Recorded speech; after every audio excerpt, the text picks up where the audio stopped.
Hi అండి, అందరికీ నమస్తే. ఫ్రెండ్స్, ఈరోజు మరో మంచి వీడియోతో మీ ముందుకు వచ్చాను. ఏంటి ఆ వీడియో అంటారా? మనకి పసుపు నాటుకున్నాం. పసుపు నాటడం వీడియో చేశాను. పసుపు అర్జెంటుగా నాటుకోవాలండి. ఎందుకంటే నెక్స్ట్ రైనీ సీజన్ స్టార్ట్ అయిపోయిందంటే దుంపలు కులిపోయే ప్రమాదం ఉంటుంది. ఈ ఎండలు బాగా ఇలా ఎక్కువ తీవ్రంగా ఉన్నప్పుడే నాటుకోవాలని. ఇప్పటికైనా నాటుకోని వాళ్ళు ఎవరైనా ఉంటే అర్జెంటుగా నాటేసుకోండి. ఇంకా టైం ఉంది. అంటే టైం అంటే ఇంకా లేదు, కానీ తప్పనిసరిగా మరి అలాగా ఈ సంవత్సరం పంట మానేయలేం కదా! ఇప్పటికైనా సరే కంపల్సరీగా పెట్టేయండి. అయితే నేను పెట్టడము, నాటడము, సాయిల్ మిక్స్ అన్నీ కూడా చెప్పాను. ఒక వీడియో చేశాను. అయితే ఇప్పుడు ఆ నాటిన దుంపలు ఎలా ఉన్నాయి? ఎంతవరకు మొలకలొచ్చాయి? నాటిన దుంపలు మనం నాటేసి ఊరుకున్నామా? దానిలో ఒక తోటకూర విత్తనాలేసాము, అయేసాము. అయన్నీ కూడా ఇదిగోండి ఇలా పెరిగిపోయినాయి. చూసారా? ఇందులో ఎన్ని రకాల ఆకులు నేనేసింది తోటకూర విత్తనాలు నేనే వేసాను. ఇది మెరూన్ కలర్ కాడొచ్చేసి గ్రీన్ కలర్ ఆకొస్తుంది. ఇందులో ఉత్తరేణి కూడా పుట్టిందండి. ఉత్తరేణి, గంగవాయిల, ఇది చూడండి ఇది పునర్నవ, ఇది కొయ్య తోటకూర. ఎన్ని పుట్టాయోనండి అసలు. ఇది ఎంత ఆశ్చర్యం వేస్తుంటదండి. అసలు ఇదేదో మొక్క కూడా పుట్టేసింది. ఎంత ఆశ్చర్యం వేస్తుంటదంటే అసలు గోంగూర అనుకుంటది. అయ్యో! సారీ తీసేసాను. తల్లి నాటేస్తాను నీకు మళ్ళీ. ఇప్పుడేంటంటే ఈ పసుపు నాటిన టబ్బు. దీనిలో ఇంత బలమైన ఈ మొక్కలైతే ఉండకూడదు. అయితే ఇప్పుడు ఇంతకీ ఈ స్టేజ్‌లో ఏం చేయాలంటే మనం ఈ పెట్టిన ఈ ఆకుకూరలన్నీ కూడా ఒక్కటి కూడా లేకుండా తీసేయాలి. హార్వెస్ట్ చేసేయాలి. అది ఎంత మంచి ఆకుకూరైనా ఏదైనా. ఇంకా చిగురులు చిక్కుతానండి, దానికి నెక్స్ట్ మళ్ళీ ఆకుకూర వస్తది అంటే మనకిది ఆకుకూర టబ్ అయిపోతుంది. పసుపు టబ్ అవ్వదనమాట. అప్పుడు దానికి బలం తగ్గిపోతూ ఉంటది. ఇవన్నీ కూడా కలిపి వండుకోవచ్చా అండి ఇన్ని రకాలంటారా? చక్కగా వండుకోవచ్చండి. ఏం పర్లేదు. ఇందులో పొన్నగంటి ఎన్ని 5, 6 రకాల ఆకుకూరలు మనకి ఫ్రీగా విత్తనం పెట్టకుండా వచ్చేసినాయండోయ్! అసలు మనకి ఎలా ఎందుకొస్తున్నాయంటే సాయిల్ మిక్స్‌లో మనం పశువుల ఎరువు వాడతాం కదా! పశువులు పొలాల్లోకెళ్ళి మేసినప్పుడు వాటితో పాటు ఈ విత్తనాలు మనకి ఇలాగ వచ్చేస్తూ ఉంటాయన్నమాట. జాగ్రత్తగా తీయాలి. కింద పసుపు చిగుర్లు ఏమైనా ఉంటాయని చూసుకొని తీయాలన్నమాట. అసలు చూడండి, అసలు మొక్కల కన్నా కొసర మొక్కలు ఎక్కువైపోయినాయి. మట్టిలో సారం అంతా ఇవే లాగేస్తాయి. అస్సలు మనం ఉంచకూడదు. వీటిని ఎంకరేజ్ చేయకూడదు. అయిపోయింది ఇంకా. ఒకసారి మనం వాడేద్దాం అనుకున్నాం, వాడేసాం. ఉత్తరేణి ఇది. యజ్ఞాల్లో వాటిలో కూడా వాడుతూ ఉంటారనమాట, హోమాలకి వాటికిను. ఇదిగోండి ఇలా ఉందండి మా పసుపు. చూసారా? ఇలా పీకేటప్పుడు ఒక్కొక్కటి తప్పించుకొని జాగ్రత్తగా చూసి పీకాలి. ఎందుకంటే వేరే మొక్క అదే పసుపు మొక్కలు కూడా మనం పీకేసే ప్రమాదం ఉంటుందని ఒక్కొక్కటిగా తీస్తున్నాను. ఇప్పుడు బయటపడింది పసుపు. ఇంకెక్కడి నుంచి ఇంక ఏ మొక్క కాదుగా, చిన్న కలుపు కూడా లేకుండా మనం చాలా జాగ్రత్తగా చూసుకోవాలి. చెప్పానా అండి, కలుపు లాగేస్తే ఇలాగ వచ్చేస్తుంది పసుపు అని. మీకు చెప్పి నేను లాగేశాను. అందుకు చాలా జాగ్రత్తగా కేర్ఫుల్గా చెయ్యండి ఏ పని చేసినా కూడాను. ఇదండి ఇంక ఇవన్నీ కూడా ఎంత మంచి మొక్కలైనా కూడా మన పసుపు మెయిన్ కాబట్టి, పసుపు టబ్బు కాబట్టి పసుపుకి మనం ప్రాధాన్యత ఇవ్వాలి. ఇలా ఉంది. ఎన్ని దుంపలు పెట్టానండి? దగ్గర ఒక 6, 8 వరకు పెట్టాను. పెట్టేసరికి ఎన్ని వచ్చినాయి లెక్క పెడదామా? 1, 2, 3, 4, 5, 6.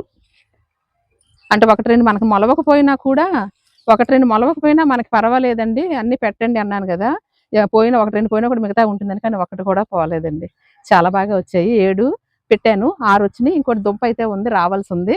ఇదేంటి పసుపు అయితే ఇప్పుడు మనం నాటుకున్న పసుపు ఈ స్టేజ్‌లో ఉందన్నమాట. ఈ స్టేజ్‌లో ఉంది. ఇప్పుడు మనం ఏం చేయాలి?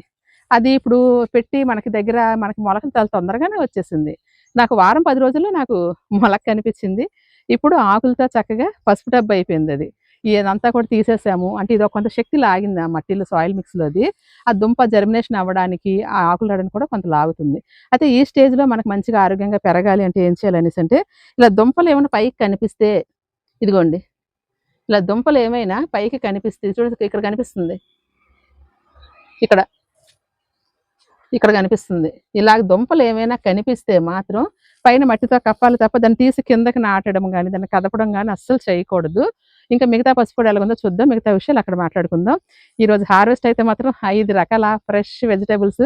ఫస్ట్ లూజ్ సాయిల్‌లో చేస్తాం కదండీ! ఆకుకూరలు మాత్రం ఎప్పుడు లూజ్ సాయిలే ఉండాలి. భలే వస్తాయి. చాలా బాగా వచ్చింది. వేరే టబ్బులు ఏమేమి ఉన్నాయో చూద్దాం పదండి. అలాగే కార్ టైర్‌లోని పెట్టాం కదండీ! మా కార్ టైర్‌లోని ఇక్కడ మామిడల్లం పెట్టాను. ఇదిగోండి. ఇది కూడా మనం నాటుకోవడం చూపించాం. మామిడల్లము, పసుపు అన్నీ ఒకేలా నాటుకోవాలండి అని. ఇందులో అయితే ఈ తోటకూర ఎంత బలంగా వచ్చింది చూడండి. ఒక్క మొక్కే చాలన్నట్టుగా వచ్చిందనమాట పులుసుకి. ఈ మామిడల్లం ఈ స్టేజ్‌లో ఉంది. పసుపు ఆ స్టేజ్‌లో ఉంది. మామిడల్లం అంతా కూడా చాలా ఎక్కువ దుంపలు, చిన్న చితక అంతా ఇంట్లో ఉన్నాయన్నీ కూడా కలిపి పెట్టేశాను. దీనిలో కూడా అన్ని రకాల తోటకూరలు వచ్చేసినాయి. చూసారా? మనకు పసుపు పెరిగేలాగా ఒక మంచి ఆకుకూరలైతే మనం హార్వెస్ట్ చేసుకోగలుగుతున్నాం. ఈ పక్క నుంచి మొక్కలు కూడా వీటికి కానీ పక్క మొక్కలు ఇటువైపు పడిపోకుండా చూసుకోవాలండి. ఎందుకంటే కంప్లీట్‌గా ఎండ ఉండాలి. పసుపుకి మాత్రం కంప్లీట్గా ఎండ ఉండాలి. అస్సలు ఎండ లేకపోతే పసుపు పాడైపోతుందండి లోపల. ఎందుకంటే అది భూమి లోపల ఉండేది కాబట్టి. బయట మొక్కల కంటే గాలి తగులుతుంది, లోపల దుంపకు తగలదు కదండి. అందుకని గాలి వెళ్తురు చక్కగా తగలాలి. ఇది నేను అసలు వేయలేదండి.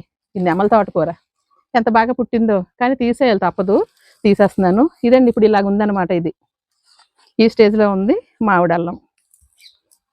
మొత్తం తీసేసాను. తీసేసి ఇప్పుడు ఏం చేస్తామంటే వాళ్ళ దుంపలు కనిపిస్తున్నాయి అంటే దీనికి ఇదిగోండి ఇక్కడ కనిపిస్తుంది దుంప, ఇవన్నీ ఇలా కనిపిస్తున్నాయంటే దీనికి ఏం చేస్తామంటే చక్కగా మట్టి కప్పేస్తాను. మట్టి ఇప్పుడు దుంపలు ఎందుకు కనిపిస్తున్నాయంటే మనం లోపలికి పెట్టాం కదా, సాయిల్ మిక్స్ లూజ్గా చేసాము, దుంపలు పెట్టాము, వాటరింగ్ చేస్తున్నాము, అలా మట్టి దగ్గరికి కింద దిగిపోతూ ఉంటుంది. దిగేటప్పుడు దుంపలు మనం ఆ పెట్టిన వాళ్ళకి ఉండిపోయావు అనమాట. అందుకు పైకి కనిపిస్తున్నాయి, మధ్య చుట్టుపక్కల మట్టి అంతా కింద దిగి పైకి కనిపిస్తున్నాయి, అంతే తప్ప ఇంకేం కాదు. కానీ ఈ స్టేజ్లో మనం వాటిని కప్పకూడదు కదండి దుంపల్ని. ఇప్పుడు కొత్త సాయిల్ మిక్స్ దాని మీద వేసి కప్పాలి. కప్పడం వల్ల ఇంకా వాటికి రక్షణ కలుగుతుంది. ఏంటంటే ఫస్ట్ మనం ఫుల్ ఇంకా మట్టి ఎక్కువ పెట్టేసి దుంపలు పెట్టామనుకోండి, కింద దిగిపోతుంది కదా, ఎక్కువ పెట్టేసిన ఆ మట్టిలో సారం అయిపోతుంది. ఇంకా రోజు వాటింగ్ ద్వారా కొంత పోతుంది. ఇప్పుడు మళ్ళీ కొత్తగా మనం దానికి మట్టి వేయడం వల్ల సారం కూడా మళ్ళీ కొత్త సారం ఇచ్చినట్టు కూడా అవుతుంది. బాగుందా మరి? ఇప్పుడు సాయిల్ మిక్స్ వాటికి వేస్తాను. అలాగే అసలు ఈ స్టేజ్లో తప్పనిసరిగా ఇవ్వాల్సిన జీవామృతం కూడా ఇప్పుడు మనం ఇద్దాం. చూడండి ఎంత బాగా వచ్చిందో, ఇలా లేత లేతగా భలే ఉంది. పసుపుకిను మామిడలానికి అస్సలు ఏది తేడా తెలియదు. నల్ల పసుపుగా తెలుస్తుంది తప్ప పసుపుకి మామిడలానికి కస్తూరి పసుపుకి అసలు తేడా తెలియదు. సేమ్ ఒకేలాగా ఉంటాయి. మనం మంచి మంచి ద్రావణాలు ఇవ్వడం వల్ల కొత్త కొత్త చిగుర్లు పూతలు కూడా వస్తున్నాయండి మే నెల ఎండల్లో కూడాను. ఇదిగోండి ముందు పెట్టిన పసుపు, ఇది ఒక టబ్బు పెట్టాం కదా, ఇది కూడా చూసారు మీరు. తీసాను నెమల తోటకూర, ఇంకేది ఎంత బంగారమైనా మరి ఇందులో ఉంచకూడదు. ఇది ఎంత చక్కగా పెరిగింది. అసలు పసుపు అయితే ఉట్టినే పెంచుకోవచ్చండి, అలవాటు అయిపోతే అసలు మనకి ఎంత సులువా పసుపు పెంచుకోవడం. కొత్త వాళ్ళకి అయ్యి బాబాయ్ పసుపు కూడా పండిస్తారా మీరు అంటుంటారు. ఇదొకటి. అలాగే ఇంకొంత చూపిస్తాను పదండి. ఇదిగోండి ఇలా రండి. ఈ 2 టబ్బులు ఏప్రిల్లో పెట్టినవి. ఇవి పసుపు నాటినప్పుడు మీకు 2 టబ్బులు చూపించాను, ముందుగా పెట్టానండి అనేసి. అదనమాట ఇది ఏప్రిల్లో పెట్టిన టబ్బులు. ఇప్పుడు మేము నెల రోజులకి ఇంత బాగా పెరిగింది. సాయిల్ మిక్స్ ఎంత లూజ్గా ఉంటే అంత బాగా పెరుగుద్ది. ఇదిగోండి ఇది కస్తూరి పసుపు, ఇది కూడా ఒకే రోజు పెట్టాం మనం. పసుపు దుంపలన్నీ ఒకరోజు పెట్టాను కదా, ఇదిగోండి 50 రూపాయల టబ్బులో పెట్టాను. ఇది కస్తూరి పసుపు. దీన్ని కూడా మనం హార్వెస్ట్ చేసిద్దాం. ఎన్ని రకాలుగా మంచి మంచి ఆకుకూరలు వచ్చినాయి మనకి. చాలా చాలా ఆనందంగా ఉంటుందండి కొత్త రకం ఆకుకూరలు టేస్ట్ చేయబోతున్నామని. ఇది కూడా అన్ని పెట్టినవన్నీ కూడా చాలా బాగా మొలకలు వచ్చేసినాయి. ఇంకా ఇంకొక లైన్లో ఒకటి ఉంది, అది కూడా చూస్తారా మరి? అన్నీ ఒకసారి చూసిస్తే పని అయిపోతుంది. ఈరోజు హార్వెస్ట్ అయితే మాత్రం రకరకాల తోటకూరలు, రకరకాల ఆకుకూరలు.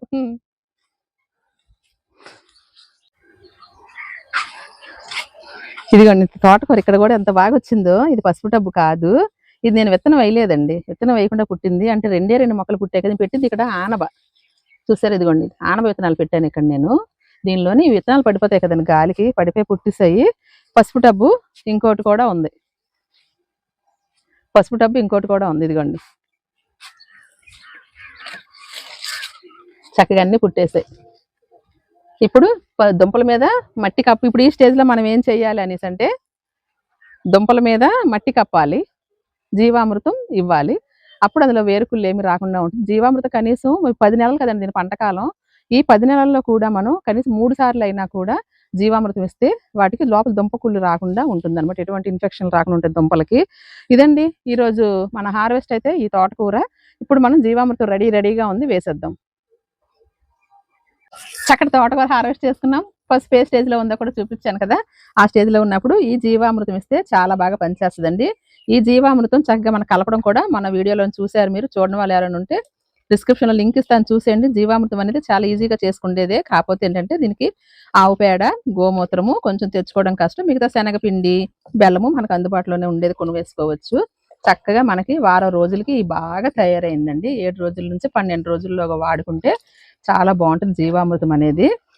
రెగ్యులర్గా అసలు ఇది మాత్రం ఎప్పటికప్పుడు మొక్కలకి ఇస్తూనే ఉంటాను. ఇప్పుడు మన పసుపుకి ఇస్తాను. అయితే పసుపు కంటే ఒట్టి పసుపుకే కాదండి, అన్ని మొక్కలకి ఇస్తాను. కానీ ఇప్పుడు ఎందుకు ఇంత అర్జెంటుగా నేను జీవామృతం తయారు చేశానంటే పసుపు మంచి స్టేజ్కి వచ్చింది, ఈ స్టేజ్లో ఇస్తే బాగుంటుంది అనేసి. పసుపుకి మాత్రం కనీసం 1-2 నెలలకు ఒకసారి జీవామృతం పడాల్సిందేనండి, దుంపకుళ్ళు రాకుండా.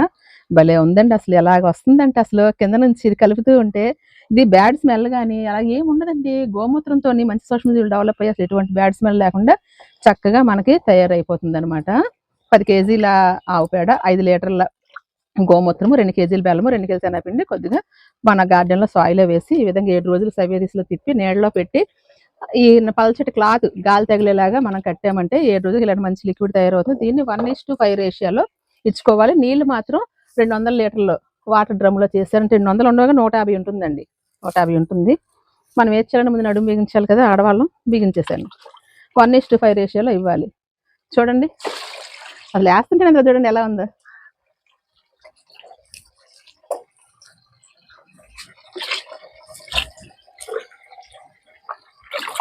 ఇలా వస్తుంది అనమాట. ఇది 2 లీటర్ల డబ్బా, ఇదేం 10 లీటర్ల వాటరు. చక్కగా ఈ విధంగా కలిపి మొక్కలకి ఇవ్వాలి. ఎండాకాలంలోని ఇస్తే వేడి కదమ్మా అని మీరు భయపడతారేమో, ఏం లేదండి, చక్కగా ఇవ్వచ్చు. ఇచ్చేద్దాం పదండి. ఇచ్చే ముందు రోజు వాటరింగ్ చేసాం కాబట్టి కొంచెం మాయిశ్చర్ ఉంటుంది కాబట్టి పర్వాలేదు, వేడి చేయదు. మీరు కొంతమంది ఏం చేస్తారంటే మొక్క బాగా తీసుకోవాలని 2 రోజులు వాటరింగ్ మానేసి ఇది ఇచ్చేసి మళ్ళీ 2 రోజులు వాటరింగ్ మానేస్తారు, అప్పుడు వేడి చేస్తుందండి. అంతేగాని ఇప్పుడు కాదు. ఇది ఆకుల మీద పడినా కూడా ఏం అవ్వదు. ఇదిగోండి పసుపుకి ఈ విధంగా ఈ మాత్రం మనం జీవామృతాన్ని ఇస్తున్నాం. జీవామృతం పండిన పసుపండి దుంపకుళ్ళు రాకడమే కాదండి, పంట కూడా నాణ్యత పెరుగుతుంది. పంట నాణ్యత పెరుగుతుంది. అదే మనకు దుంప మంచి సువాసనతో చాలా బాగా అవుతుంది అనమాట. అందులో ఉన్న కొరికిమిన్ డెవలప్ అవ్వడానికి, దుంప డెవలప్ అవ్వడానికి అన్నిటికీ కూడా సహాయం చేస్తుంది. అన్ని రకాలుగా అసలు మంచి హెల్ప్ఫుల్ అండి బాబోయ్. అసలు జీవామృతంతో బోలెడన్ని అద్భుతాలు చేయొచ్చు మనమైతే మాత్రం. పసుపు కోసం కలిపాను కదా, పసుపుగా కాకుండా ఇప్పుడు గార్డెన్లో అన్ని మొక్కలకు కూడా ఈ విధంగా వేసేస్తున్నాను. ఈ గార్డెన్ అంతా ఏడు మరి మీకు తెలిసిందే. ఇలా గార్డెన్ అంతా కూడా చిన్న బకెట్తో పట్టుకొని వేసేస్తుంటాను. ముందు రోజు వాటరింగ్, తర్వాత ఈ విధంగా కొంచెం ఇది, తర్వాత మళ్ళీ వాటరింగ్ చేస్తే ఎన్నిసార్లు మీరు జీవామృతం ఇచ్చినా కూడా మొక్కలకి ఏమీ కాదండి. ఎండాకాలంలో ఇచ్చినా కూడా ఈ విధంగా ఇచ్చుకుంటే అసలు వేడి చేయదు. వేడి అనే మాట అసలు లేదు. మొక్కలకు మనం ఫస్ట్ నుంచి ఏది అలవాటు చేస్తే అదే అవుతుంటుంది అనమాట. చూసారా, ఈ విధంగా చిన్న బకెట్తో కొద్దిగా అన్ని లైన్స్కి ఈ విధంగా కొద్దిగా ఇచ్చుకుంటూ వెళ్ళిపోవడమే. ముఖ్యంగా వీటికి మాత్రం బాగా ఇవ్వాలండి, ఎందుకంటే మట్టి తక్కువలోనే మనకు మంచి హార్వెస్ట్ అయితే వస్తుంది కదండి. ఈ పుదీనా, ఇది ఈ పైపుల్లో ఉన్నది కొద్ది కిచెన్ కంపోస్ట్ వేస్తుంటాను, హార్వెస్ట్ చేస్తాను, జీవామృతం వేస్తాను, హార్వెస్ట్ చేస్తాను. ఎప్పటికప్పుడు పుదీనా మాత్రం నాకు ఇది 5-6 సంవత్సరాల నుంచి ఈ డబ్బాలతో ఇలాగ ఇదే పుదీనా హార్వెస్ట్ చేస్తాను. నమ్ముతారా మీరు? ఈ చెరువులు బట్టి. ఓకేనండి, మళ్ళీ కలుపుకొచ్చి గార్డెన్ అంతా కూడా ఇచ్చేస్తాను. ఇక్కడ కూడా ఉంది కదండి పసుపు. ఒకే దగ్గర లేదండి మన గార్డెన్. ఆ టైంకి ఏ టబ్బు ఖాళీ అవుతుంది, ఎక్కడ ప్లేస్ ఉంటే అక్కడ పెట్టేస్తూ ఉంటాం కదా.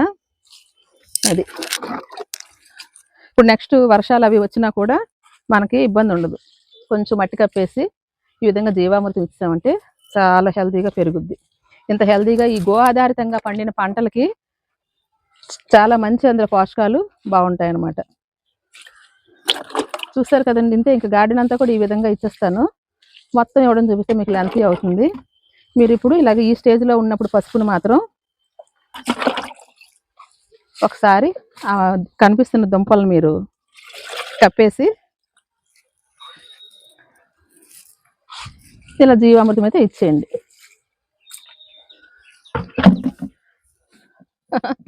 ఓకేనా ఫ్రెండ్స్, నచ్చిందా మరి వీడియో? నచ్చితే ఒక లైక్ చేసేయండి. అలాగే కొత్తగా చూస్తున్నారు ఎవరైతే సబ్స్క్రైబ్ చేసుకోండి.